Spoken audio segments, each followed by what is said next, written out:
Well, nobody actually says you're at death's door. What I found out later was the specialist who came to see me, he admitted to me at a later date that he didn't think he'd see me again.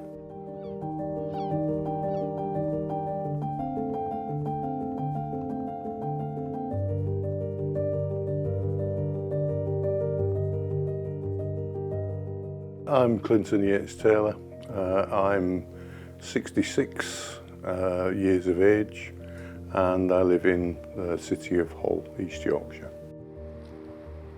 I live with my partner Susan. We've been together for roughly 4 years now, more or less since this journey started. Yeah, I need my hair cutting. I must have been in hospital for a while there. You was in there for quite a long time look then. a bit green, but it was better. I think that was a selfie that you sent me. Was it? Yeah. No, to prove I was all right. Yeah, yeah. Yeah, he'd got up in the morning and he said, oh, this is the second time it's happened. Cleaning his teeth and there was some blood in his sputum. So I said, you know, you really should get yourself checked out.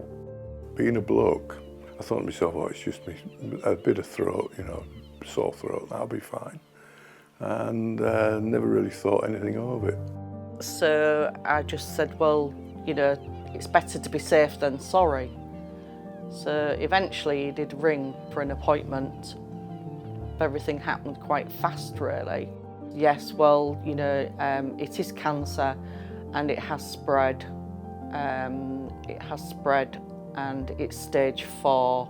I've never been that ill in my life and I was so surprised how quickly it came on.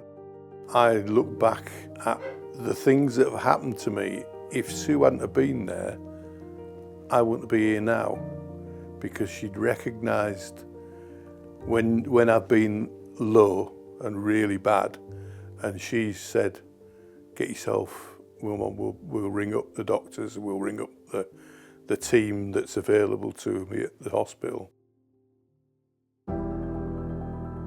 Ooh, let's have a look, see what they've got. I picked them and he digs. And do the humping and lifting and what have you, and I get told where things go.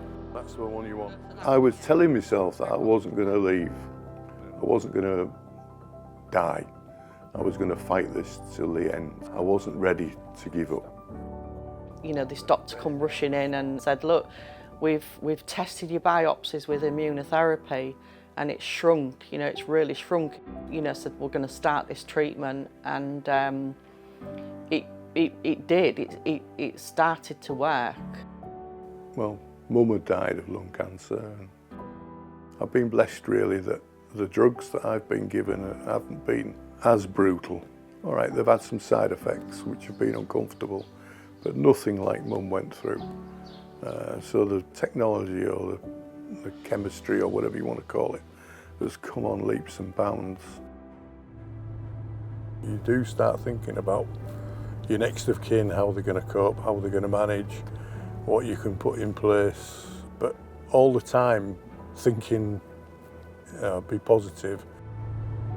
I'm still here, and thankfully with all the drugs that they've been giving me, hopefully I'll carry on. I'm sure that people go, well, he was a smoker, so, you know, what do you expect?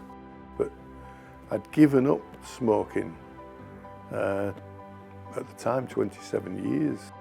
Come on, Blue. Come here. Come here. Good girl. I didn't realise that anybody could get it, whether you smoked or not.